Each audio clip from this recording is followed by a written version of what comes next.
So guys, I'm doing it. This video is not going to be a bummer. What's up guys? Welcome back to my channel, Brian Talks Baseball, where I'm Brian and we talk about baseball. My last two videos, guys, I know have been, they bummed me out. I know they bummed you out, but I feel like I need to address these things. But here's the thing. We're moving on for now. We're going to revisit it because some things are still happening. But I'm going to make a video finally talking about some predictions for the 2020 season because it is happening whether I like it or not, and I want to talk to you guys about it. So in this video, I will not be talking about how more Marlins have tested positive for COVID-19. I'm not going to talk about how Major League Baseball is in a scheduling crisis at the moment. I am not going to talk about how they continue to trip over their own feet and continue to just fuck everything up.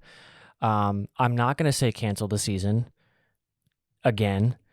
So yeah, this video is only going to talk about the good things that are going to happen in the 2020 season. So now that's settled, before we get into the predictions, I want to talk a little bit about the expanded playoff format that just came out, which is actually kind of cool considering the 60-game season. Basically what's happening is, if you don't know, 2 teams from every division are into the playoffs, and there's going to be an additional 2 wildcard teams. So 8 teams from the American League, 8 teams from the National League. So I want to talk about who I think those 8 teams from each league are going to be. Also, I might throw out some Cy Young and MVP predictions just for fun. I'm feeling crazy. So let's start in the American League. Let's start with the American League East. I'm going to go with first place, the Tampa Bay Rays, and second place, the New York Yankees.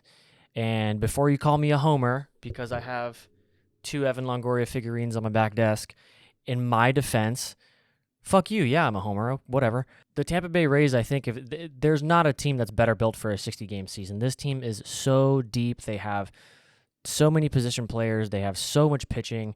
They probably have a solid 25 to 30 position players alone who are quality major leaguers. Same thing on the pitching side. This team is going to mix and match, relievers.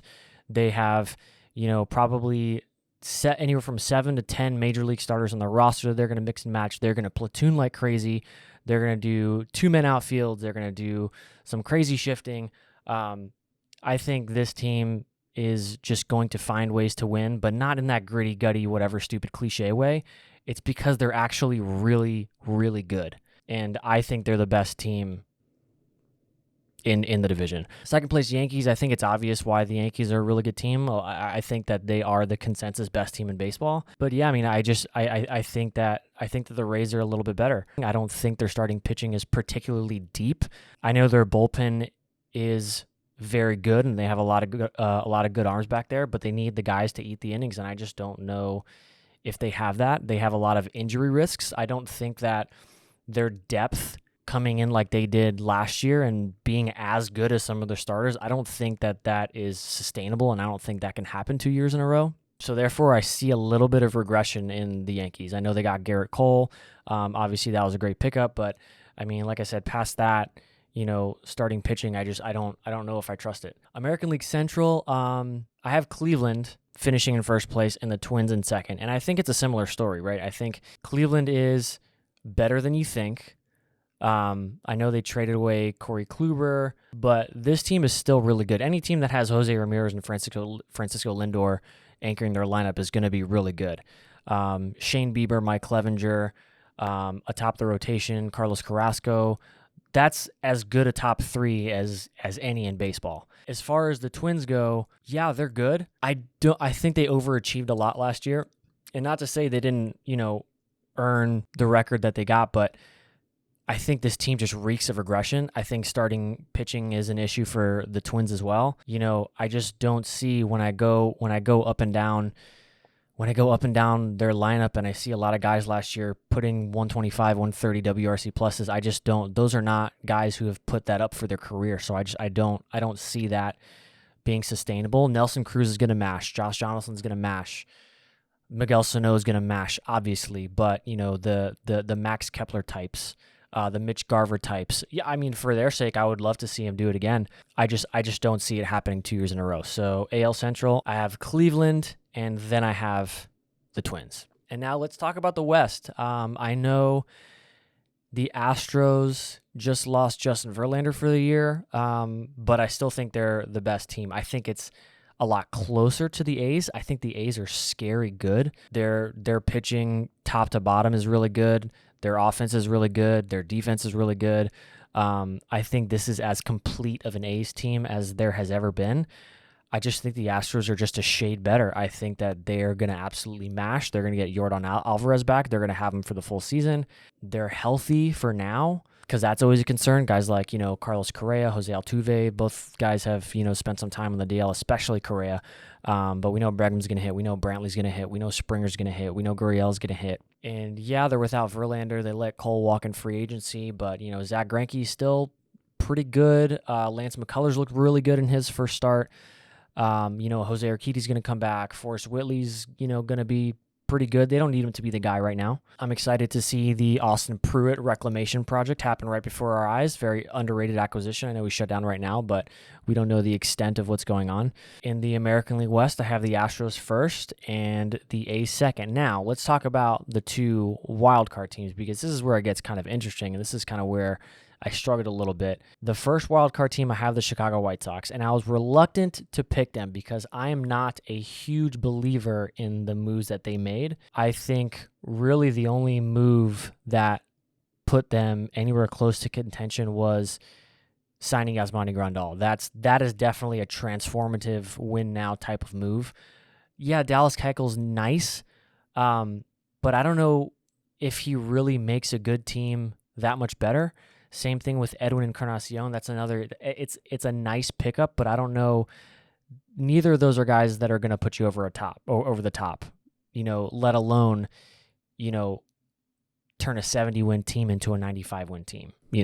Prorated for 60 games, whatever. But in an 8-team playoff format, I think there's definitely a path for the White Sox to get to the playoffs, at least in that 7-8 wild card game.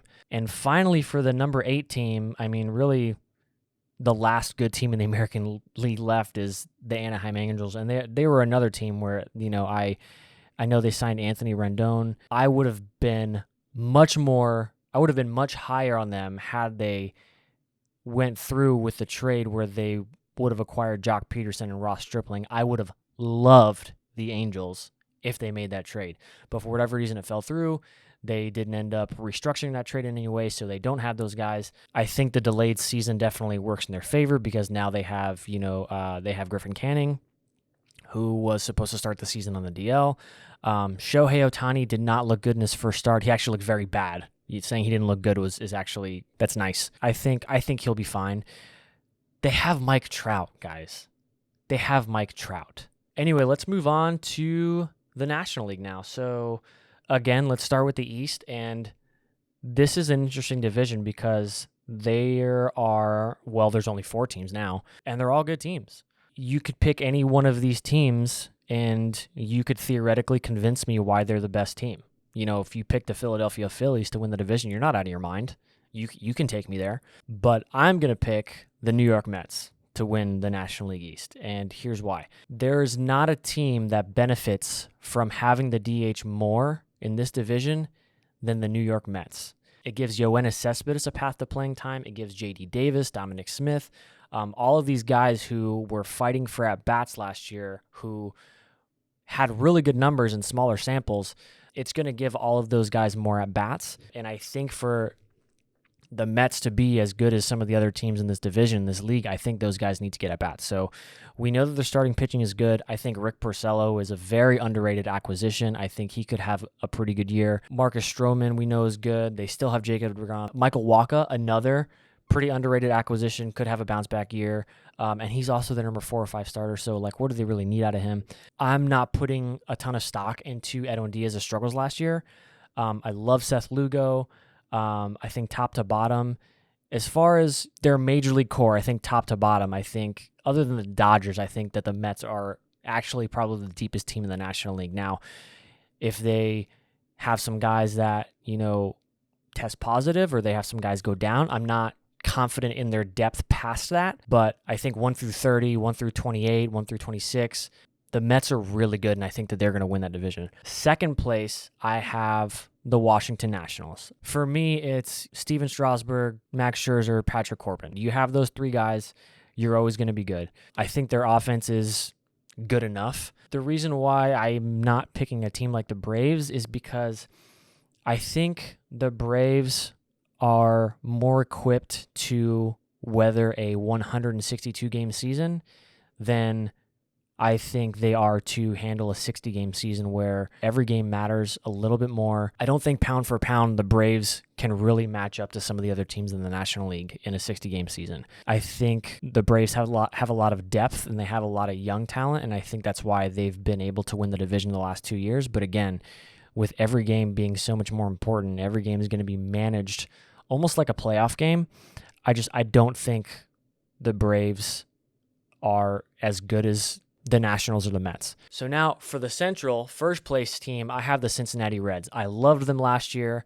I think that they're even better this year. I know things didn't quite work out for them last year. I also think that they underachieved a little bit last year. Again, if we're talking about top 3 starters, I think, Sonny Gray, Luis Castillo, Trevor Bauer I think they could be as good as Scherzer, Strasser, and Corbin. Spoiler alert, one of those 3 is going to be my pick for the National League Cy Young. So stay tuned, and I'll let you know. Their offense wasn't great last year, but I think should be better. But again, I mean, this is a team that has one of those teams who have overnight kind of transformed how they have incorporated data and analytics into their player development. And I think that matters. Yeah, first place team, I have the Cincinnati Reds. Second place team, I have the Chicago Cubs. And I know the Cubs are reaching the end of their window. And I think they're in decline as far as their talent, and they're getting a little bit older. But guys, this team is still really good. They still have Chris Bryant. They still have Anthony Rizzo. They still have Kyle Schwarber. They still have, a lot of guys who are going to hit. Javi Baez, Wilson Contreras. This team still has guys. I think what turns people off is that this is still largely the same team from when they won in 2016, and I think that puts people off, but I think that's okay. I mean, as long as they're good, I think that puts people off as far as, when a team has been the same for a certain number of years and, you see them just decline, winning less games each year, but, they've been good every year. I mean, they only missed the playoffs by, a few games last year, so it's not like they completely went on a downturn or completely tanked last year. They were good last year. First place, I have the Cincinnati Reds. Second place, Chicago Cubs. National League West, obviously, I don't need to spend too much time on this. It's going to be the Dodgers. We know that. This team is just so good. Dustin May looks incredible. We know that Walker Buehler's good. We know that Clayton Kershaw is, still good, but not great. He's not going to win any more Cy Youngs, but he's still really good. Mookie Betts and Cody Bellinger, probably 2 consensus top 5 players on the same team in the same outfield. I think that's crazy. This team is going to mash. This is another team that is so incredibly deep, and I love that. Not only for 162 games, but I also like it for 60 games because that they're going to mix and match. They're going to platoon, and I love seeing that. Second place, I went back and forth on this because I am not as high on the Padres as most people, and I am higher on the Diamondbacks than most people. But ultimately, again, we're talking about a shortened season, every game being a little bit more important. I think about which teams can, get hot. So for that reason, I am going to go reluctantly with the San Diego Padres for the second place team in the National League West. You have to think that Manny Machado is going to be better. I think the biggest thing that turns me off about the San Diego Padres is that, this team is spending $30 million on Will Myers and Eric Hosmer. It's hard for me to get past that. Those are 2 replacement level players who, are just taking up 2 spots in the lineup. As far as their pitching, we know Kirby Yates is really good. They have some guys who throw gas in their bullpen that I really like.